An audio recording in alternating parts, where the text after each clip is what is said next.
નમસ્કાર, પ્રણામ મિત્રો. જય માતાજી, જય શ્રી કૃષ્ણ. મિત્રો, આજની વાત સામાજિક પારિવારિક છે, તો છેલ્લે સુધી સાંભળવા નમ્ર વિનંતી છે. તો ચાલો તમારો વધારે સમય ન લેતા વાતને શરૂ કરીએ.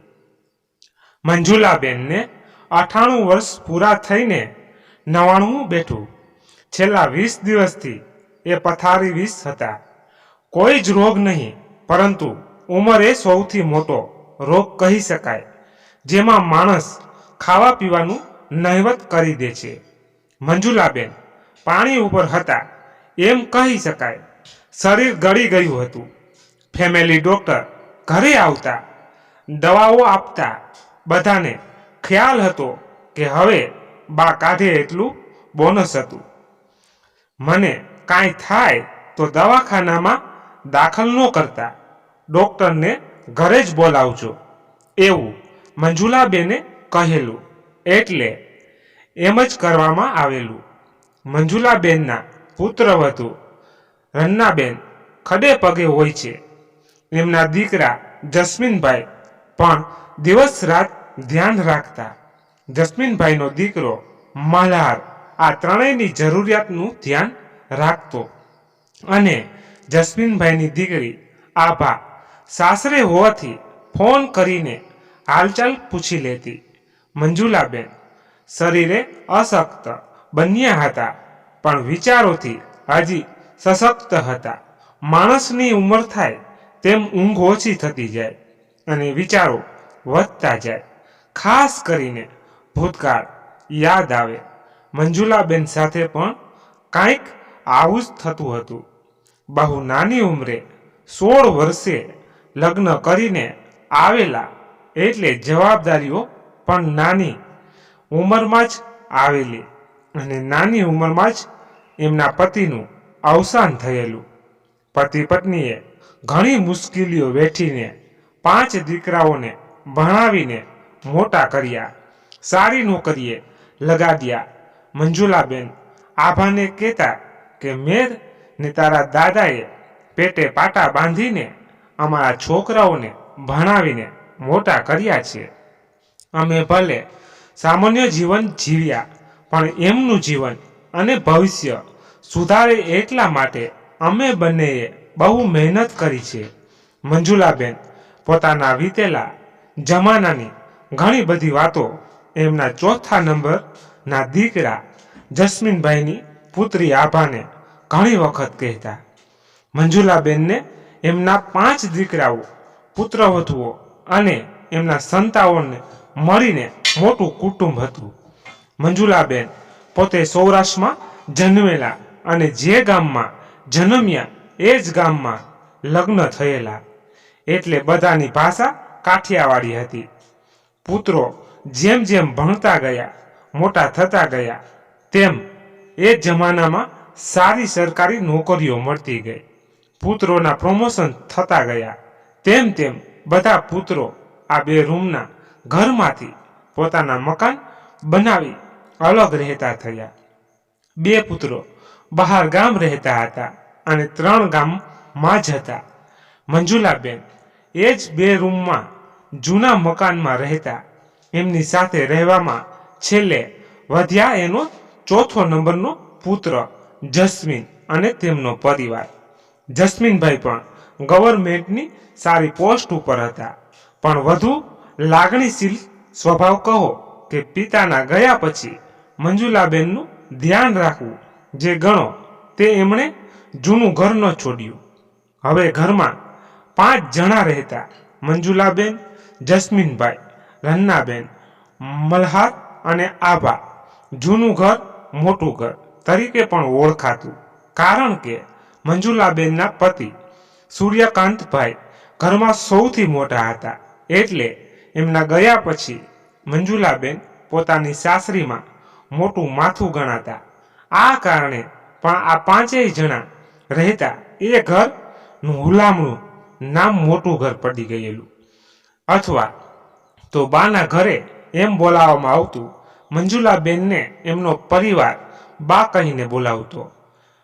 મંજુલાબેનનું સાસરીમાં પદ તો મોટું હતું, પણ એમના જમાનામાં એમને ઘણો ત્યાગ આપેલો. પોતાના દિયરના લગ્ન માટે એમને પોતાના ઘણા સોનાના દાગીના આપેલા એવું મંજુલાબેને એમની વહુઓ અને આભાને જણાવેલું.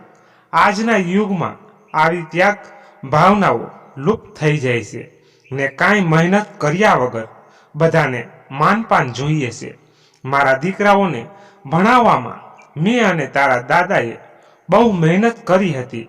એ 3 નોકરી કરતા અને મેં કોઈ દિવસ શરીરે સારું લુગડું નથી પહેર્યું. અમારી એક જ ભાવનાઓ હતી કે દીકરાઓ ભણે. બસ 1-2 પૈસા માટે હું ચાલી નાખતી, કારણ કે એ પૈસા પણ અમારે બચાવવાનું હોય. હું મારા બાપાની એકની એક દીકરી, જાહો જલાલીમાં ઉછરેલી, પણ સાવકી માતા આવી અને અહીં સાસરીમાં આવીને ઘડાય. માટે બેટા, તમે તો હજી માખણમાં છો. ગુલાબના કાંટા હજી તમને વાગ્યા નથી, કારણ કે તમારા મા બાપ તમારું કેટલું ધ્યાન રાખે છે. અમારા જમાનામાં આવું નહોતું. આવું મંજુલાબેન આભાને જણાવતા. સમય સાથે માણસ બદલાય છે અને ઘણા નથી પણ બદલાતા. મંજુલાબેન પોતે આ બંનેમાં આવતા હતા. અમુક વિચારોએ પોતે નહોતા બદલી શક્યા અને અમુક નવી પદ્ધતિમાં ભળી પણ જતા. પોતાના જમાનામાં ગર્લ્સ હાઈસ્કૂલમાં 7 ધોરણ ભણેલા. મંજુલાબેનને ઘણું સારું અંગ્રેજી બોલતા આવડતું, એટલે હંમેશા ખુશી અને ગર્વથી કહેતા કે હું મારા જમાનાની 7 ચોપડી ભણેલી છું. સો don't expect A single word, બધા છાનામાના રહેજો. આવું એ બોલતા. ત્યારે જે લહેકાને સ્ટાઇલથી બોલતા કે ઘરના બધા હસી પડતા.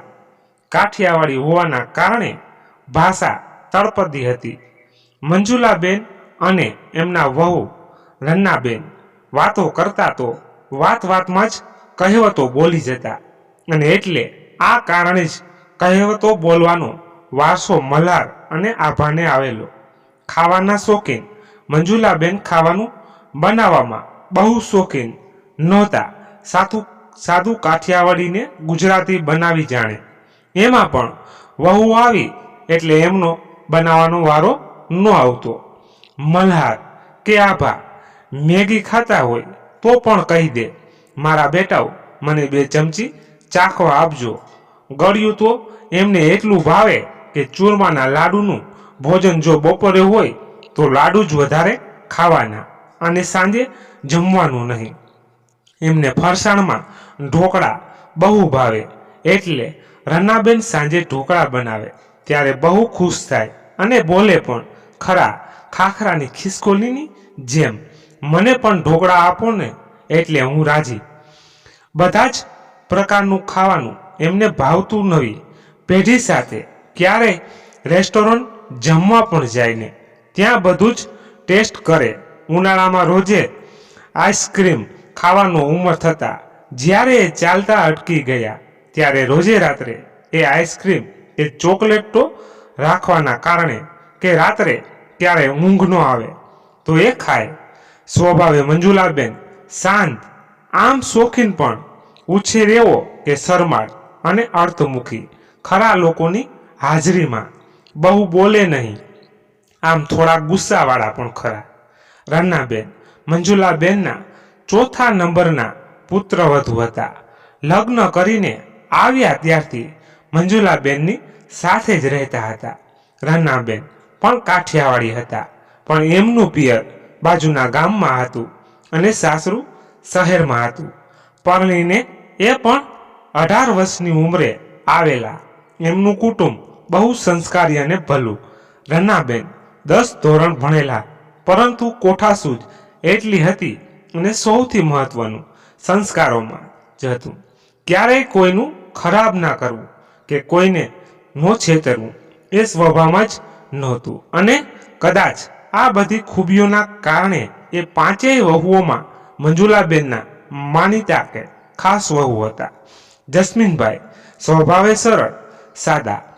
રન્નાબેન જેટલો મળતાવડો સ્વભાવ નહીં, પણ લાગણીશીલ માણસ. પોતાનું કામ ભલું અને નોકરી ભલીમાં ખાવામાં પણ સાદું ભોજન ભાવે. જ્યારે રનાબેન બધી જ રીતે શોખીન હતા. શરૂઆતમાં લગ્ન કરીને આવેલા ત્યારે કોઈ પણ સ્ત્રી ઘણા બધા સપનાઓ લઈને આવે એમ રનાબેન પણ હતું.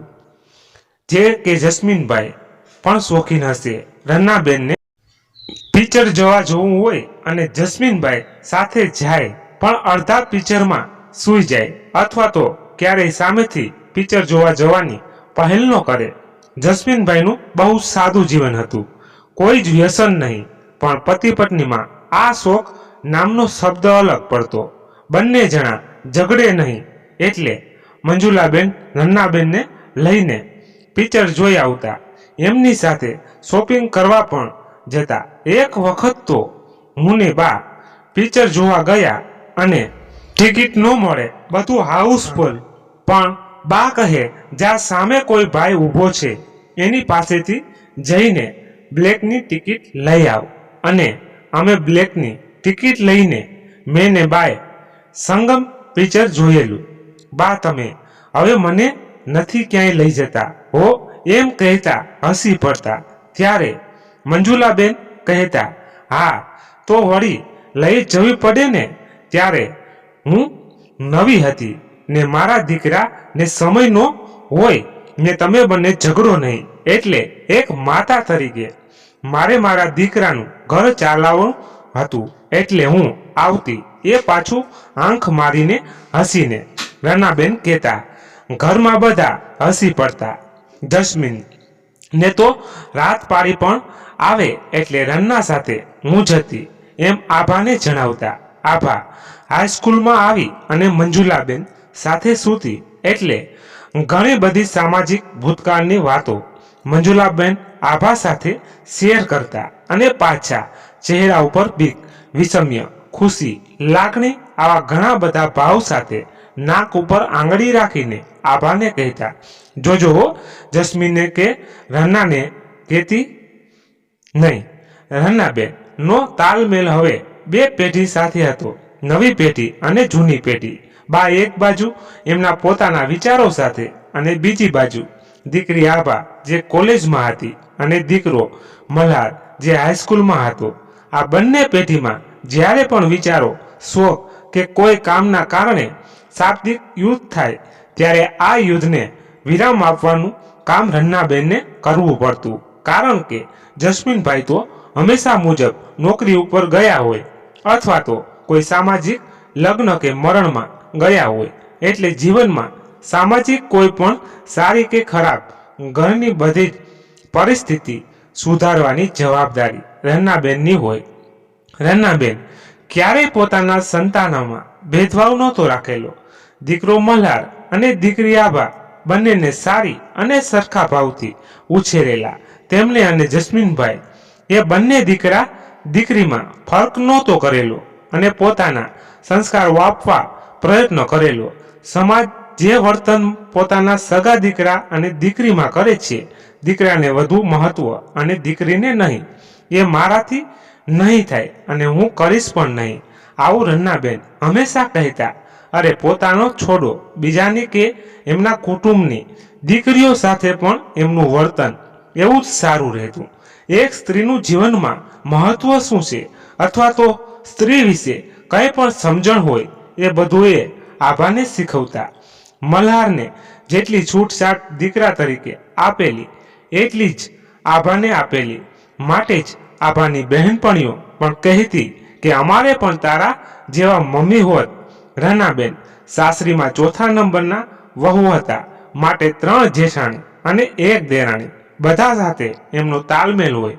બા સાથે એ લોકો રહેતા હોવાથી મહેમાનનું ઘર હતું, કારણ કે બધા જ એ ઘરે આવે અને રન્નાબેન તથા જસ્મીનભાઈ દરેકને એટલા જ પ્રેમભાવથી રાખે. માટે જ એ નામનું મોટું ઘર રૂમથી તો નાનું હતું, પણ આ દંપતીના સ્વભાવના કારણે લોકો આવે તો એમના ઘરે જ રોકાય. બીજા ભાઈઓને ત્યાં બંગલાઓ હોવા છતાં બધા ત્યાં ફક્ત મળવા જાય, પણ રોકાવાનું તો બા અને આ લોકો સાથે જ. આ દંપતી ચોથા નંબરના ભાઈઓમાં ધરાવતું હોવા છતાં કુટુંબમાં જ નહીં સમાજમાં સગા વહાલાઓમાં પણ એમાં પ્રેમાળ અને લાગણીશીલ સ્વભાવના કારણે ઘરમાં સૌથી મોટા હોય એવું સ્નાન હતું. રન્નાબેન સ્વભાવે જેટલા સુંદર દેખાવે એટલા જ સુંદર હતા. પુત્રવધુઓમાં બાને રન્ના વધારે ગમે અમે નહીં એવી માન્યતા પણ હતી. રન્ના વહુ શા માટે બાને પ્રિય હતી એ વિચાર સુધા પણ કોઈ વહુને આવતો નથી. જીવનમાં ઘણા જ પ્રકારના માણસો હોય છે, પરંતુ એવા લાખોમાં એક માણસ હોય છે જેની પાસે જીવન જીવવાની કળા હોય છે. બાને વાંચવાનો બહુ શોખ. બધા જ પ્રકારના વાંચન કરે, ધાર્મિક પણ ખરા, પરંતુ એમનો ધર્મ ખરેખર સાર્થક કરે એવો હતો. ધર્મ એટલે સામેવાળાને દુઃખ ન પહોંચાડવું. પોતાની જિંદગીમાં એમને રન્ના વહુ ને આટલા વર્ષોથી સાથે રહેતા હોવા છતાં ક્યારેય ધર્મના નામે કોઈ કામ પરાણે નથી કરાવ્યું. પોતે ઉપવાસ કે કોઈ વ્રતો કરે તો મંજુલાબેનને કહેતા કે આખા કુટુંબ વતી હું ધર્મ કરું છું, તમે કોઈ નહીં કરો તો ચાલશે. હું રોજ ભગવાનની એક માળા કરું છું, પૂજા કરું છું કે દીવો કરું છું, એ તમારા બધા વતી જ કરું છું. મંજુલાબેનની આ ભાવના, પ્રેમ, લાગણી જોઈને આદર થાય કે એમને મારા ભગવાન એવું નહીં પણ આપણા ભગવાન એવી ભાવના. અને ઈશ્વર પાસે ક્યારેય પોતાની માટે તો કંઈ જ માગ્યું નથી. અને કુટુંબમાં પણ કોઈને એવું ન સંભળાવે કે તમે બધા નાસ્તિક છો. બસ એ તો ભગવાન પાસે એટલું જ માગે કે બધાનું સારું થાય, બધાનું ભલું થાય અને બધા સુખી રહે. રન્નાબેનનો પણ એમની સાથે તાલમેલ હોય. એ આટલા વર્ષો રહ્યા એટલે હકથી કહેતા, બા એ ભગવાનનું કામ તમારું તમે કઈ કહેજો તો હું બનાવી દઈશ, અમારા વતી પૂજા કરી લેજો. આ હક માં પ્રેમ હોય છે. રન્નાબેનના આમ સંબંધમાં જોઈ તો એ સાસુ હતા, પણ એમને ક્યારેય કોઈ પણ માણસ એ હોય ઘરનું કે બહારનું ક્યારેય મારા સાસુ એમ નથી બોલ્યા. અમારા બા એ જ શબ્દો હોય. કોઈ એમને તમારા સાસુ કે તારી સાસુ એમ કહે તો પણ એમને અજુગતું લાગતું કે હું બા કહું છું ને આ લોકો કેમ આવું કહે છે. બે રૂમના એ ઘરમાં વર્ષોથી રહેવાથી સાસુ વહુ બંનેને એ ઘરની માયા થઈ ગઈ હતી. તેવી જ રીતે ઘરમાં રહેતા બધાને એ ઘર લોકોની દ્રષ્ટિએ નાનું હોવા છતાં એ ઘરની બહુ માયા થઈ ગઈ હતી. જસ્મીનભાઈએ ઘરમાં રહેતા તો પણ લોકો જાત જાતનું બોલતા કે એ કંજૂસ છે, એમને તો સરકારી મકાન મળે છે તો પણ જવું નથી, ભાડાના આ જૂના ઘરમાં પડ્યા રહેવું છે. આ ઘરમાં છે શું, હવે છોકરો ને છોકરી મોટા થવા આવ્યા, એમના લગ્ન કરવાના છે, આ ઘર જોઈને એમને કોણ હા પાડશે, વગેરે વગેરે. પણ કહેનારને એ ખબર નહોતી કે આ બંને પતિ પત્ની પાસે સંતોષ નામનો આનંદ હતો. જસ્મીનભાઈએ ક્યારેય પોતાની નોકરીના હોદ્દાનો ગેરઉપયોગ નહોતો કર્યો.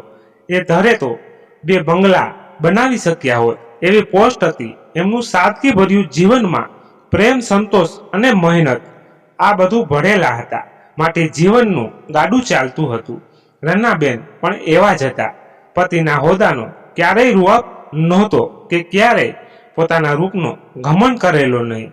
રન્નાબેનનું રૂપ જોઈને જસ્મીનભાઈ એમના બાળકોને કહેતા કે તમારા મમ્મી સાવ સાદી સાડી પહેરશે ને તો પણ એને તો સાડી જ લાગશે. બંનેના દાંપત્ય જીવનનું રહસ્ય સંતોષ હતો અને ખામીઓ ઉપર પડદો પાડીને ખૂબીઓ ઉપર જીવતા હતા, કારણ કે ખામી વગરનો કોઈ માણસ ન હોઈ શકે. રન્નાબેન કહેતા એ જ્યારે પરણીને આવ્યા ત્યારે તેની ઉંમર માત્ર 18 વર્ષની હતી. પિયરમાં એ સૌથી નાના માટે રસોઈનું બનાવવાનું બહુ એમના ભાગે નહોતું આવ્યું અને આ કારણે બહુ રસોઈ બનાવતા ન આવડતી. તો શરૂઆતમાં મીઠું ઘણી વખત વધારે પડી જતું, પણ બા ક્યારેય બોલ્યા નથી. અને એમના દિયર ઘણી વખત મજાકમાં કહેતા કે ભાભી એ આજે ખારો દરિયો બનાવ્યો છે. આ બે રૂમનું ઘર પણ રન્ના વહુના આવ્યા પછી ઘણું સારું બન્યું હતું અને સમય જતા તો એમના રન્નાબેન પોતાની સૂઝબૂછથી રિનોવેશન કરાવીને સરસ કરી નાખેલું. પડોશીઓ કહેતા, તે તો નાની બંગલી કરી નાખી હો રન્ના. એ ઘરનો પડોશ પણ સારો હતો. આજુબાજુના મળીને 11 ઘર હતા, પણ 11 કુટુંબ રહેતા હોય તેમ રહેતા હતા.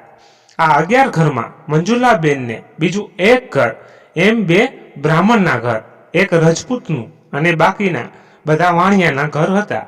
પણ બધા એકબીજાને કામ લાગે. રોજ સાંજે મોટી ઉંમરની મહિલાઓની બેઠક હોય અને આ બેઠક રોજ મંજુલાબેનના ફળિયામાં જ હોય. હળી મળીને બધા સાથે તહેવારો ઉજવે. રન્નાબેનની બાજુમાં એક માજી રહેતા. તેમને કોઈ જ સંતાન નહીં અને એમના પતિ પણ અવસાન પામેલા. એ માજીની ઉંમર થતાં ઘણું ધ્યાન રન્નાબેન રાખતા. એ માજીને મહિને પેન્શન આવતું, પણ ઘણી વખત મોડું થાય, કોઈને ખબર ન પડે એમ રન્ના વહુ પાસેથી આવીને થોડા પૈસા લઈ જાય અને જેવું પેન્શન આવે એટલે એ લીધેલ રકમ આપી પણ જાય. પણ આ બધું મંજુલાબેનને ખબર ન હોય, કારણ કે એ માજીની બેઠક મંજુલાબેન સાથે હતી અને આમે એ માજીએ રન્ના વહુને કોઈને પણ કહેવાની ના પાડેલી. આવું જ એક બીજા ઘરમાં પણ હતું. રન્નાબેન એમને પ્રેમથી માંડી કહે ને બોલાવતા, પણ એ માજીનો તો દીકરા વહુ હતા, દીકરી પણ હતી ને બધા જ સાથે રહેતા હતા. છતાં રન્નાબેન પાસેથી ક્યારેક નાણાકીય મદદ લેતા, પાછા કોઈને ખબર ન પડે એમ પરત પણ કરી જતા. આવી જ રીતેનો વ્યવહાર જસ્મીનભાઈનો એમની ઓફિસમાં હતો ને છોકરા છોકરીની ફી ભરવો કે કોઈને મકાન લેવામાં થોડા ખૂટતા હોય, કોઈને બીમારીમાં જોઈતા હોય તો બધાને જસ્મીનભાઈ બંને કે ઉછીના આપીને મદદ કરે અને આ લોકો પાછા પણ આપી જાય. આ પતિ પત્નીની નિસ્વાર્થ સેવા એટલી હતી કે બંને જણા જ્યારે પણ નાણાકીય કોઈને મદદ કરતા ત્યારે એકબીજાને પણ ન જણાવતા અને બંને એ માણસો પાસેથી પૈસા આવી જાય એટલે એકબીજાને જણાવતા, ફલાણાને પૈસાની જરૂર હતી ને પૈસા આવી ગયા. આ બંને માટે નિસ્વાર્થ શબ્દ એટલે વાપરવો પડે કે બંને જણાને જેને પણ મદદ કરતા એ વગર વ્યાજે કરતા. 1% પણ વ્યાજ કે કોઈ વસ્તુ ગીરવે રાખ્યા વગર નાણાકીય મદદ કરતા. આવા લોકોનો પણ ભગવાન હોય ને. બંનેની કરેલી મદદ એને તો જતી કામ પૂરું થયા બાદ એ વ્યક્તિ આભાર વિધિથી ખુશીથી પૈસા પણ આપી દેતા. કદાચ આપવામાં મોડું થયું હોય તો પણ બંને જણા ચલાવી લેતા. ક્યારેક રકમ નાની હોય, ક્યારેક રકમ મોટી પણ હોય, છતાં બંનેનું જીવન આમ ને આમ ચાલ્યા કરતું હતું. આ દંપતી એ ક્યારેય કોઈ ઉપવાસ કે વ્રતો નથી કર્યા. હા, રન્નાબેન તો એક ભારતીય સ્ત્રી તરીકે થોડા ઘણા પણ વ્રતો કરેલા અને સાસરે આવ્યા પછી મંજુલાબેન તરફથી ધર્મ બાબતે કોઈ ફોર્સ નહીં એટલે સમય જતા તો બંધ જ કરેલા. જસ્મીનભાઈએ તો એમની જિંદગીમાં એક જ વખત એક 11 કરેલી, જ્યારે એમના મોટા ભાઈનું અવસાન થયું અને એમની પાછળ ફરજિયાત એક લેવાની હતી એટલે લીધેલી. આ બાબતે ખૂબીની વાત એ હતી કે એ બંને પતિ પત્ની વ્રતો કરતા નહોતા, કોઈ પૂજા પણ ન કરતા, કોઈ રોજે મંદિરે પણ ન જતા. આ બંનેને મન માનવ સેવા એ જ પ્રભુ સેવા હતી. મંજુલાબેન રોજ સવારે મંદિરે જતા જ્યાં સુધી એમના પગ ચાલતા હતા. પછી જસ્મીનભાઈ કે મલ્હાર લઈ જતા. 90 વર્ષ પછી એકાદ વખત જતા. બસ જસ્મીનભાઈ ના પરિવાર માટે આવી જ બધી સેવા હતી. આ દંપતીએ કોઈ દિવસ કોઈ સાધુ સંતોના પ્રવચન સાંભળ્યા નથી, કોઈને ગુરુ માન્યા નથી. બંને મન માનતા પિતા એ જ ગુરુ. ઘરમાં પણ કોઈ ધાર્મિક ચેનલો જોઈ નથી, એવા કોઈ ધાર્મિક સ્થળો ફર્યા નથી. હા, આ બધામાં ફરેક મન થાય તો કોઈ મંદિરે બંને જઈ આવતા. દર્શન કરીને ત્યાં કોઈ બીજે જવું હોય તો જઈને શાંતિથી ઘરે આવી જતા. ક્યારેય ટાઈમ મળે તો પિક્ચર જોવા જતા. એ પણ છોકરાઓ મોટા થયા એટલે પરાણે મોકલતા કે મમ્મીને લઈ જાઓ. ભગવાનના મંદિરે જઈ કોઈ મોટા દાન કર્યા નથી કે સૂકા મેવા મીઠાઈઓ ઘરે નથી. એમનો દાન ધર્મ કોઈ માણસને ભૂખ લાગી હોય તો ખાવાનું આપે. ઘરમાં કામ કરતા કામવાળાને ઘરના માણસની જેમ સાચવે. કોઈ એવું મંદિર હોય જ્યાં જરૂરિયાતમંદોને ઓછી રકમમાં જમાડતા હોય તો ક્યારેય એ લોકો ત્યાં જઈને રકમ આપી આવતા કે આજે અમારા તરફથી જમાડજો, પણ કોઈ નામ નહીં, ગુપ્તદાન રાખતા. ત્યારે એમ થાય કે આ યુગમાં પણ કિતાબોમાં લખતા સત્પુરુષો અને સત્યો જીવિત છે. આ બંનેના કદાચ આ સ્વભાવને કારણે જ બધે તેઓ લોકપ્રિય હતા. પણ અગરબત્તી જેમ સળગીને બધાને સુગંધ આપે છે તેવું જ આ બંને સાથે હતું. મંજુલાબેન સાથે રહેવું એ વાત સારી પણ હતી અને તેની બીજી બાજુ પણ હતી. ઉતરા ચઢાવ તો બંનેના જીવનમાં આવ્યા હતા. 2 રૂમના ઘરમાં રહેલાથી સામાજિક રીતે લોકોનો દ્રષ્ટિકોણ ક્યારેક અલગ હતો, ક્યારેક અન્યાય પણ સહન કરવો પડતો. અને બા સાથે રહેતા જૂના ઘરમાં એટલે ભાઈઓ એમ માનતા કે એ તો બાના ઘરમાં રહે છે એટલે જસ્મીનના પૈસા બચે છે. જૂના સમયથી ચાલ્યું આવતું બાલાના ઘરમાં એને શું ખર્ચો છે. આ ભાવમાં ધરાવતા ભાઈઓએ ક્યારેય પોતાની માતા એટલે કે મંજુલાબેનને નાણાકીય સહાય કરેલી નહોતી અને બધાના ઘરે મંજુલાબેન 10 દિવસથી વધારે ન રહે તો પણ એમને કંઈક તો અનુભવ થાય કે બીજી વાર એ દીકરાના ઘરે પ્રસંગોપાત જવાય. આ બધી જાણ જસ્મીનભાઈને રનાબેનને હોય, પણ તેઓ કહેતા, બા તમારે ક્યાંય જવાની જરૂર છે, આ તમારું ઘર છે ને તમે અહીં રહો છો, પછી શા માટે જીવ બળો છો. ત્યારે મંજુલાબેન કહેતા, રના, એક માતા 5 દીકરાને રાખી શકે પણ 5 દીકરા એક માને ન રાખી શકે. પછી એમની આંખમાં આંસુ આવી જતા ને કહેતા કે તારા દાદાને આ બધા છોકરાઓ કુંવારા હતા ત્યારે હું કહેતી કે તમે મારા માટે એક ઘરનો બનાવ્યું તો તારા દાદા કહેતા કે તારા આ બધા દીકરાઓને ભણાવ્યા છે એવા કે એમના બધા બંગલા એ તારા જ મકાન કહેવાશે ને, તારે શું મકાનની જરૂર છે. મંજુલાબેને દીકરાઓને ભણતર તો આપી દીધું પણ ગણતરમાં પાછા પડ્યા હશે કે નસીબની વાત, પરંતુ ભણતર અને ગણતર બંને બાબતમાં જસ્મીનભાઈ માં ઠર્યા હતા એવું એમને લાગતું. જસ્મીનભાઈ નાનપણમાં ખૂબ તોફાની, એમાં બીજા નંબરનો દીકરો, બધાય દીકરામાં તોફાની નંબર 1 હતો. એ પછી જસ્મીનભાઈનો નંબર આવે ગુસ્સાવાળામાં.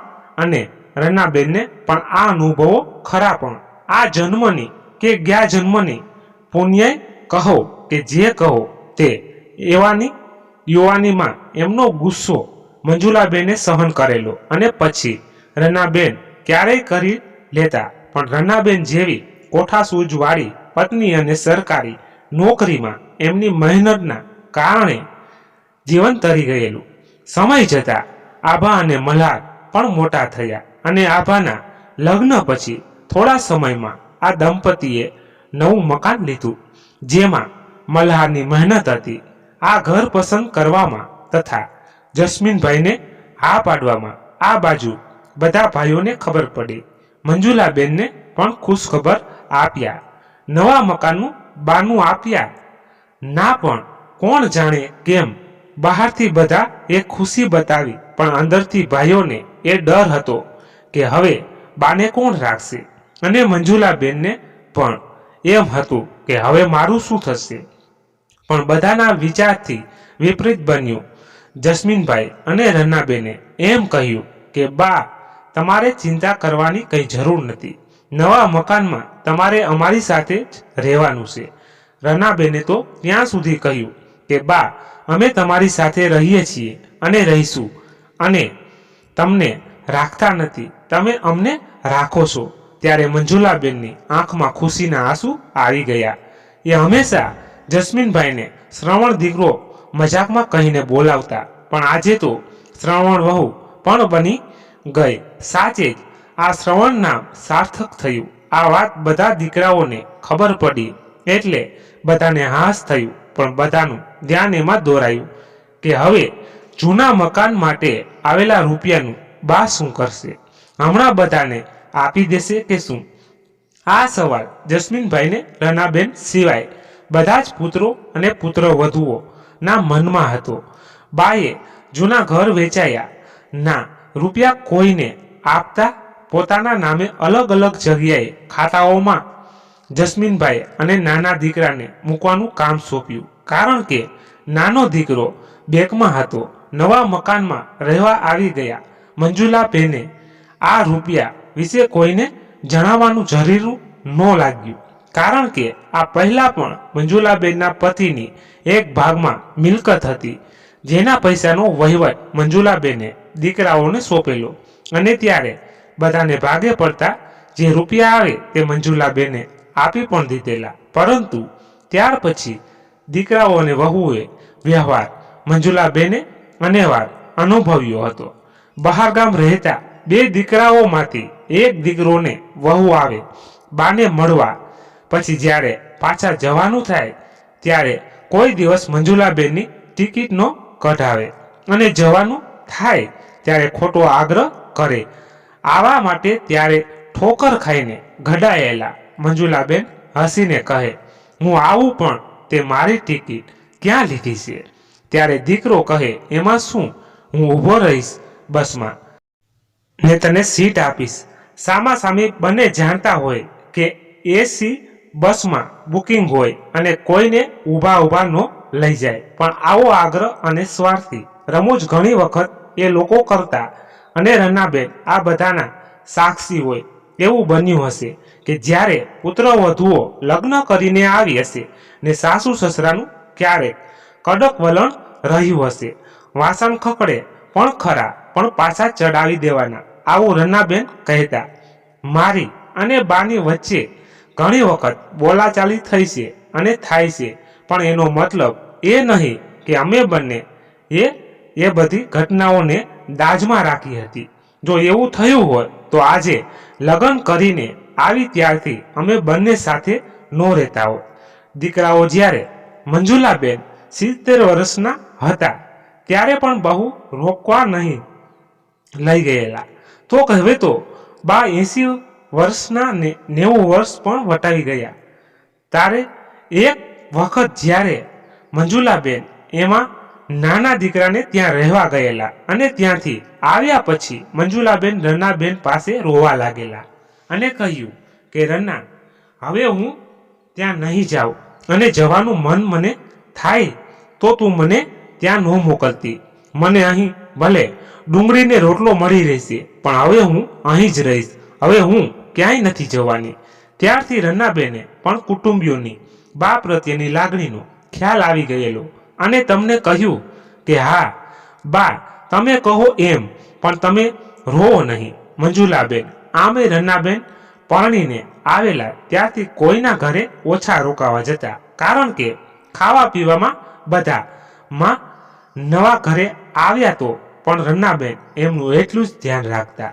પહેલેથી કેરીની સિઝનમાં તો મંજુલાબેન ક્યાંય ન જાય અને કહેતા કે મારા જસ્મીનના ઘરે હું સારી, અહીં મને ચાંટક કેરી ખાવા તો મળે. અહીં બધા જ એમની બધી ખાવાની ઈચ્છા પૂરી કરતા, માટે તો એ અહીં બોલી શકે કે મને મીઠું ને રોટલો તું આપજે. એક સમય એવો હતો કે મંજુલાબેન ને રનાબેન વચ્ચે ઘણી વખત કંઈક નાની એવી વાતમાં પણ બોલવાનું થયું હોય ને જસ્મીનભાઈ કે મલ્હાર વચ્ચે આવીને રનાબેનને ટોકતા.